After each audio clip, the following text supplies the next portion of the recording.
Hey guys, today we'll be talking about coordinate systems. I plan to make a video on the Jacobean matrix previously, but I figured that coordinate systems aren't really emphasized enough.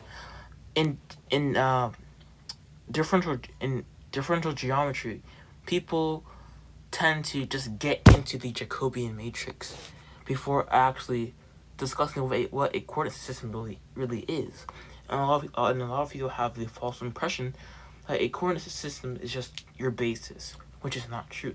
Your basis describes your coordinate system, but your coordinate system is not your basis.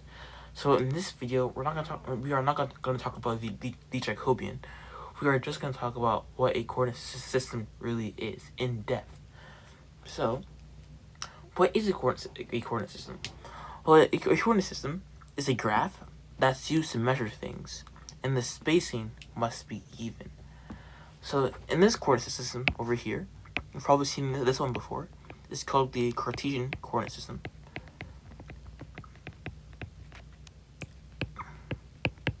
And it was invented by Descartes. And Descartes was the mathematician who invented the Cartesian system, so he would be able to measure angles and distances easily. So, in the Cartesian system, it's a normal grid where each line has a length of 1. So, each line over here, vertical and horizontal, all have length 1. So if you had a line from one point to the other, the length of the line is the square root of 2 using the Pythagorean theorem. In this system, we have two axes. We have an x-axis and a y-axis. And the x and y-axis are numbered relative to the origin. So you have 0, 1, sorry, let me use a different color. First, let's just get rid of this right here. Just get rid of this.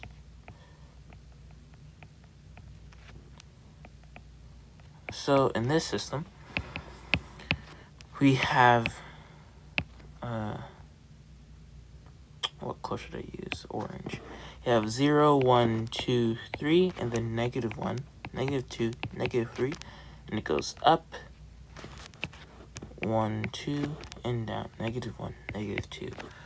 So in the Cartesian system, everything has each line, each spacing has a length of 1. We call the spacing line spacing, and it has a length of 1, which means that a line from 2 points of a square formed by that spacing has the length of the square root of 2. And it has two variables, x and y. And x and y, x is horizontal, y is vertical. And here we have an x value of 1, 2, 3. Our y values are 1 and 2. X is horizontal, y is vertical. So we can actually label each point by describing them with the x and y points. You can have a point over here that has the value, or the position value, of 2, 1. It's 2 this way and 1 that way. 2 is our x value and 1 is our y value. So if we had a line from here to here, we can find the actual length of the line by doing c squared equals x squared plus y squared, where our x value is just, in this case, our x value would be negative 3, and our y value would be 2. So we just do negative 3 squared plus 2 squared, and you get the length squared. So based on the Cartesian system, we can really understand what a coordinate system is. It helps us describe things. And the Cartesian system is a flat system.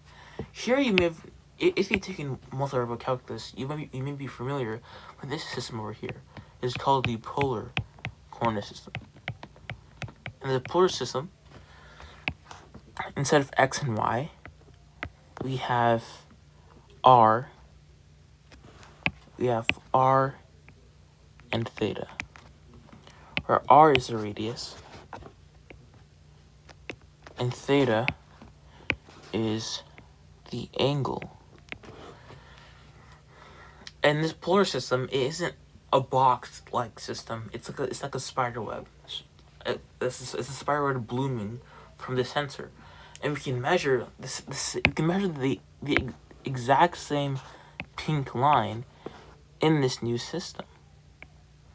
You can measure this. You can describe this as being like 1, 2, about 3. You can describe the system with being 3r, and the angle might be, say, 10 degrees. I'm just making this up right now.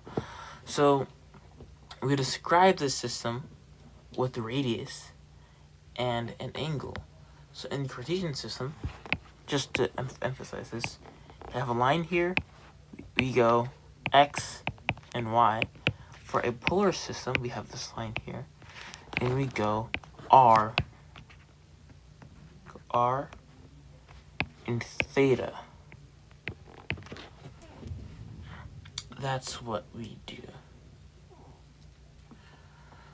So you're probably wondering, why do you use different coordinate systems? Why can't we just use one? Because in different coordinate systems, it can be easier to calculate some things. In the polar system, it's easy to calculate orbits, since orbits are in circles, and the polar system deals with circles.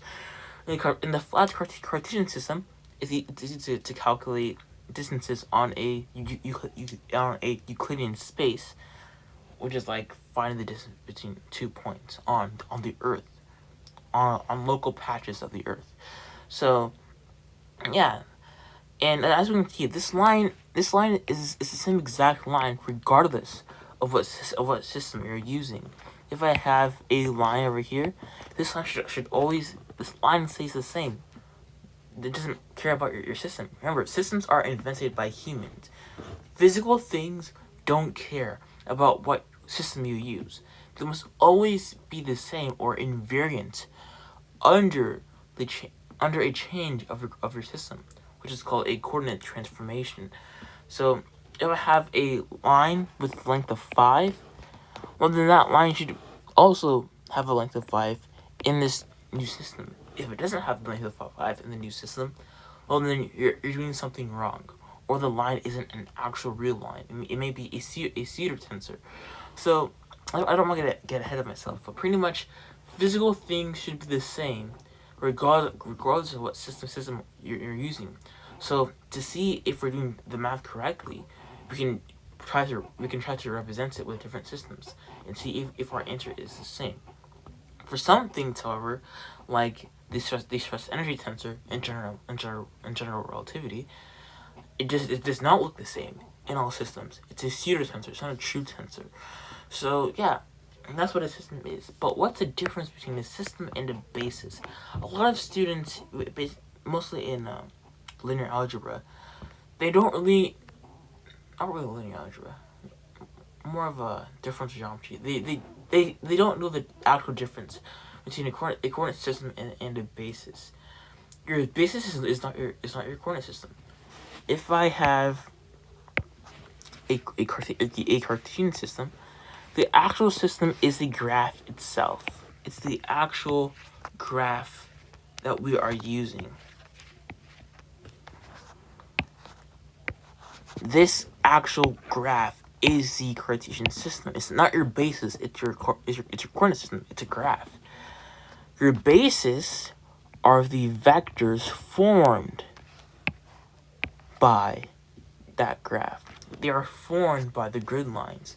That's your basis.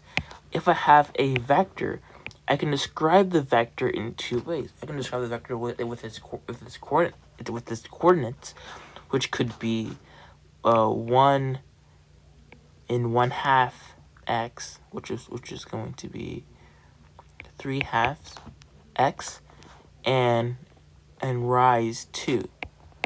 So this vector v can be described with this coordinates 3, half, and 2. It can also be described with its basis, which would be 2 the x basis, which I'm just going to call x hat. Sorry, it's going to be 3 halves x hat plus 2 y hat. Now you may be like, aren't they the same thing? They have the same constant, in front. Well, it makes sense that it does, because your basis is derived from your coordinate system. Your basis comes from that system. Your basis represents your coordinate system. And when we actually write it out, it makes more sense. If I have a basis vector Rx partial r over partial x, that basis vector can be expanded out with dx over dA partial r over partial, sorry, dA over dx, dA over dx, plus this, using multivariable chain rule. And we can see how this basis over here is dependent on these coordinates. So this equation right here is transforming your basis from one system to the other system. But in this case, you are getting your basis from your system. This is a pretty bad example. Just forget that. I'm gonna use a better example. So we have x and y. Your x and y are your variables for your system. They kind of represent your system. Well, our basis vectors would be partial r over partial x and partial y over partial x. These vectors represent the system. You get them by having a position vector r and taking the derivative of that vector with respect to that coordinate x. And you get partial r over partial y by doing the same thing. Take that basis vector and take the derivative with respect to y. So really, basis vectors are just the flow curves. They're just the vectors that follow the flow curves of these lines. So these lines can be thought of as flow curves, and your basis vectors are just your vectors along those flow curves. And we use these basis vectors to build new vectors in that same basis. And we use our coordinate system to get that basis in the first place. So our basis is not your coordinate system. It's not. Your basis can represent that system, but it is not your system. Hope that makes more sense. Your bases they're just the arrows along that. So for polar coordinate system, what do our basis vectors actually look like? What do they actually look like? Okay, that's a pretty bad drawing.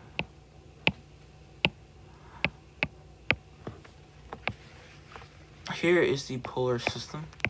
Looks something like this. That's a pretty bad drawing. Okay.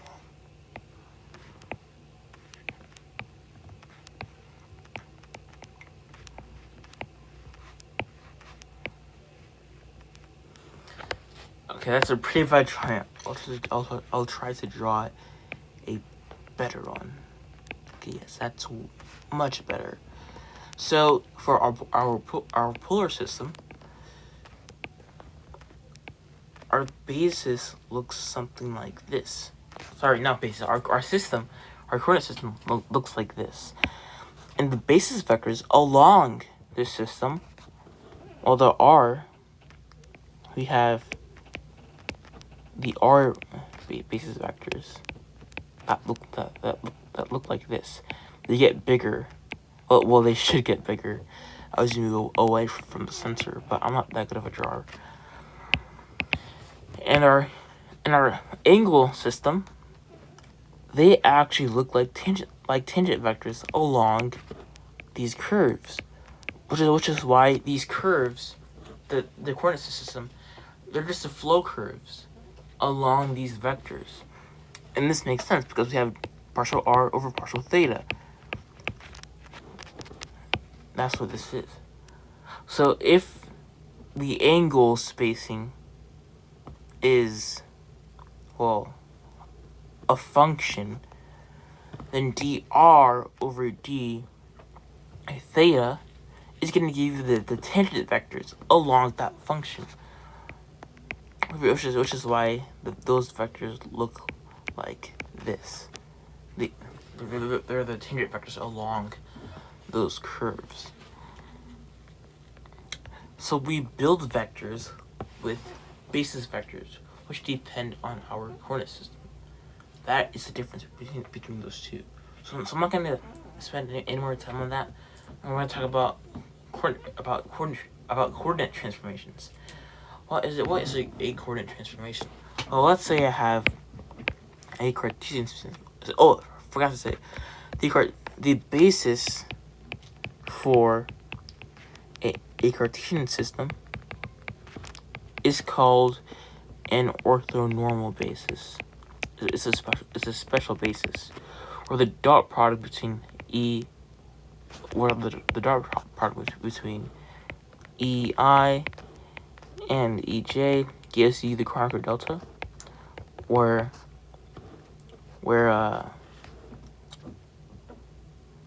I could be x or y and j could be x or y. And the basis for the polar system is just the polar basis. So let's get back on track. Here is our coordinate system. It's Cartesian, so it looks like this. And we're gonna draw any basis for now. So here we have the origin 0, 1, 2, -1, -2. We have 1, -1, -2. I'll just draw some arrows here to make this line be more obvious. This extends to the top as well. It extends infinitesimally. It expands to infinity.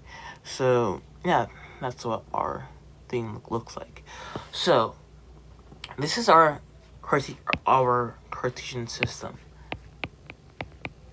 and in the system, the line spacing equals 1 unit. It's just 1.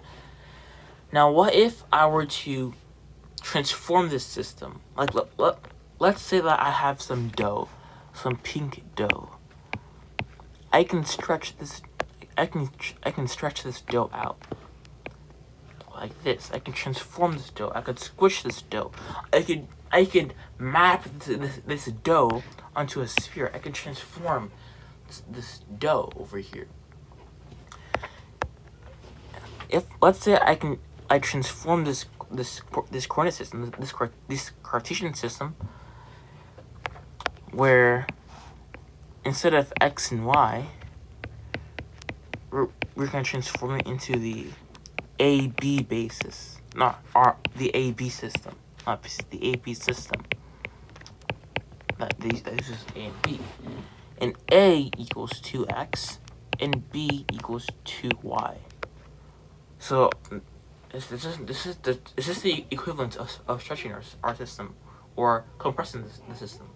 Well, let's find out. In the AB system, 0. Well, what would the point 0, 0 look like? in the AB system. Well, 0, 0 would stay 0, 0. We're going to see that in all coordinate systems, the origin stays the same. Right.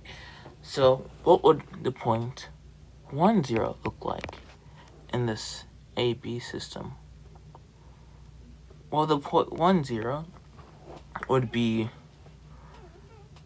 2, 0. So 1 becomes 2. 1 becomes 2. And 2 becomes 4. Negative 1 becomes negative 2. Negative 2 becomes negative 3. Since b equals 2y, 1 times 2 is 2. 2 times 2 is 4. Same thing for the negatives. So in this system, 1 becomes 2. So you may think it stretches because 1 goes to 2. 2 is bigger than 1. So the whole system will stretch, right? But it actually won't. It's really counterintuitive. It actually will not stretch. Because if 1 is now 2, 1 is now 2. Let's actually just draw these bases side by side. Let's just focus on the x-axis. In this base, we have 0. Actually, let's just draw a very straight line. Here is our straight line. We're gonna copy that line. We're gonna paste that line. Here is 0. Here is 1. Here is 2. Here's negative 1. Negative 2. So, if this is the Cartesian system, it looks like this. However, for our AB system, 1 is now 2. 2 is now 4. Negative 1 is now negative 2. Negative is now negative 4, just like this over here. So does this expand or stretch? So does this expand or compress? Just looking at it, we can see that it's actually compressing. Because if we have 2 over here, if we physically change our system, the 2 is now positioned over here. So we're taking this. I wish you can see my hands right now. Do many hand motions. We're taking this above system, and we're squishing it so that 2 is now in this spot. So we're taking this system and we're squishing it by a factor of 2. It's compressed by a factor of 2 or expanded by a factor of 1/2. So when we actually take our system and stretch it by 2, if we have an XY system, we change it to the AB system, then our system is compressed by a factor of 2. But what happens to our basis? Well, if our basis is derived from our system, then our basis will also shrink by a factor of 2. And the other way around is true. If our new basis has coordinates, say a equals 1/2 of x, then it's gonna grow. So it's counterintuitive. You'd think that it would shrink, but it grows instead. You think it's gonna grow, it actually shrinks down. Because if 1 becomes 2, you're not actually putting this 1 and shaping it to 2.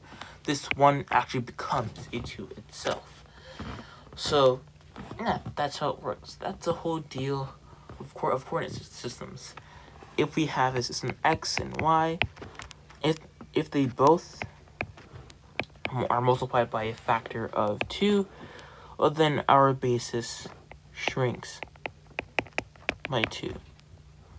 If they are multiplied by a factor of 1/2, then it grows by 2.